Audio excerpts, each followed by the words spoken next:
YouTube. So today, I guess I'm considered a profitable futures trader. I got my first payout last night. Hopefully y'all can see that. 1,200 trading on my funded futures. And I'm thinking like, so I trade futures and options. I'm not profitable on options, I'm profitable with futures. And I'm starting to like futures a lot more. So think, I spent 100 on a challenge, passed it, and I made 1,200. That's more than 10x on my money. And now 5 days from now, if I have 5 more winning days, I can get another $1,200 payout. So by next week I get another payout. And then we got this thing called copy trading. So then I can do that on multiple accounts and in the near future. So that could be, I can scale that kind of quickly. So yeah, I'm thinking these futures, I'm gonna stick with this for a little bit, see how many payouts I can get and kind of scale that and put it in my options account. But right now with the profits, I can't lie, I'm finna blow a little bit of it. I might go to the little agent spot, see what they talking about, if you know what I mean. But yeah, $1,200 payout, shit, it feel good. I threw some XRP. I think about money as multiplying. So it's not really about how much you make in an hour if you can multiply that money. So think about it. If you making $10 an hour, you work 10 hours, you made that $100, but then you turn that $100 into $1,200. You wasn't really working for $10 an hour. You was working for what is that? $20 an hour. That's more than that. I'm not gonna try to do that math, but yeah, I just think about money as multiplying it. So now I'm gonna take the profits, put it in XRP. If XRP go to $5 by the end of the year, I would have turned that $100 into $1,200, and that $1,200 into 24. So that's the way you got to think about it. If you want to really grow your wealth, and the way I'm trying to think about it all 2025 is take these profits and throw them into something that can multiply your money over the long run. Don't just go blow your money on some dumb shit, which I was finna just go buy some shoes, and I still might do that. But yeah, man, save your money, multiply it. And the market down right now, I think Bitcoin at like 88K. Buy you some Bitcoin, because Bitcoin will go back to 100K plus within the next couple weeks for sure. Like, the market's not gonna stay down forever. So leave that mess with y'all, man. Y'all stay. Yeah, bro, I'm fucking with Miami though. This shit is a vibe. I believe in the Miami effect. Like, you come out here and make more money.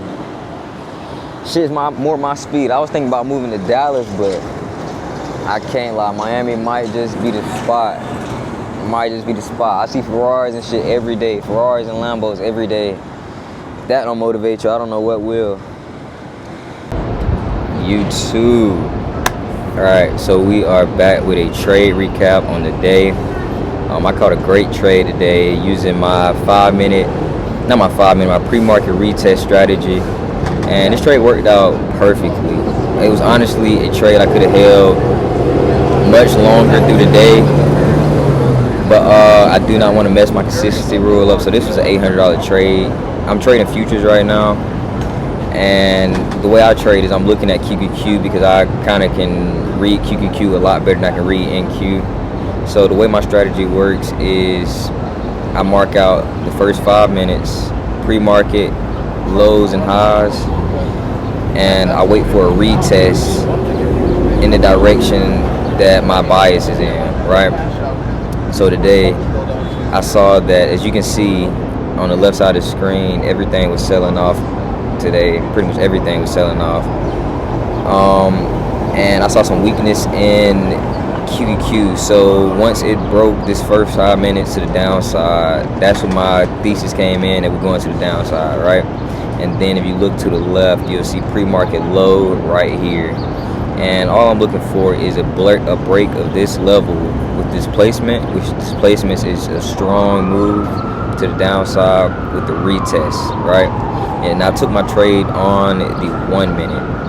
And if you go on the 1 minute, you see that it is rising with relatively weak volume at this retest level, right? So look right here on this doji candle. I'm pretty sure that is doji, or I couldn't tell you exactly the name right now. But on this doji candle right here, you see relatively weak volume compared to the rest of the candles, right? So they just confirmed that the move was gonna be to the downside.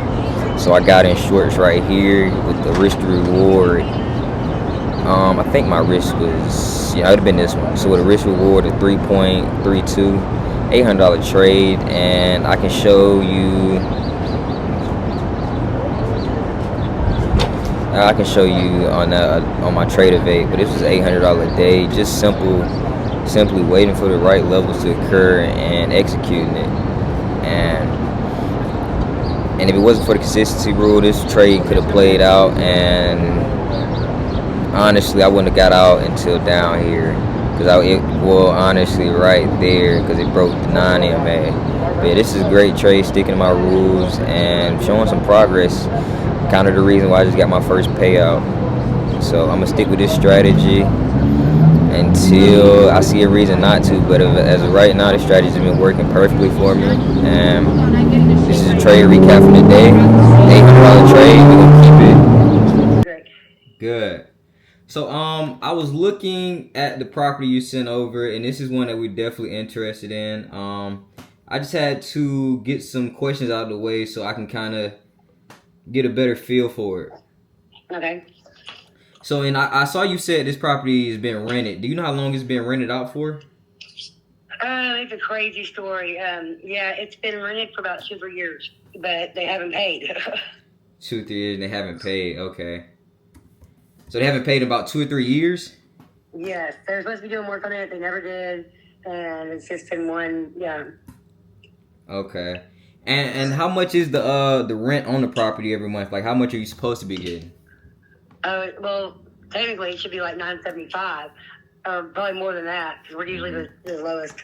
But like I said, they're supposed to be doing work and they hadn't done it, so we were doing $575. Okay. Plus the work. What I saw the condition of the property, but I saw the outside condition, so that kind of answers some of the questions. Do you kind of know any of the problems the property is having? Yes. It's some plumbing problems, like the pipes are missing for the PVC. And the roof was fixed, but it at one point had a hole in it, and the insulation was sprayed. But when it got wet, it didn't tell us, of course, and it made the ceiling cave in, and in one of the bedrooms. Okay. And there's a few windows that are broken. They're gone. Okay, so this will probably have to be a full renovation for us, which isn't a problem. So great. And as far as the inside go, do you think you'd be able to get pictures of the inside, or how would that work?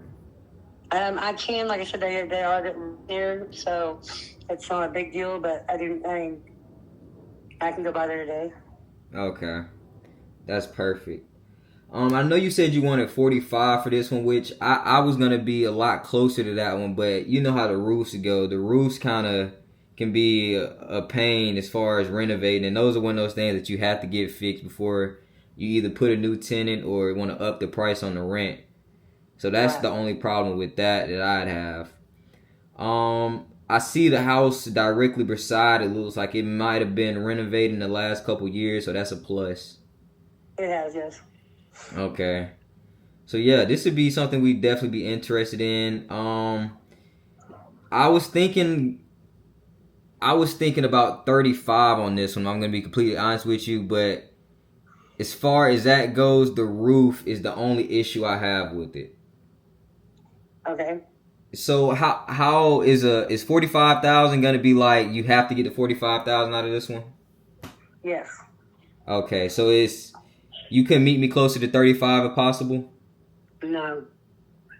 Okay, understood. So what I can do is go talk to my partner, because me and you have had a relationship, and I can tell him about how the last deal went and how we have built a relationship.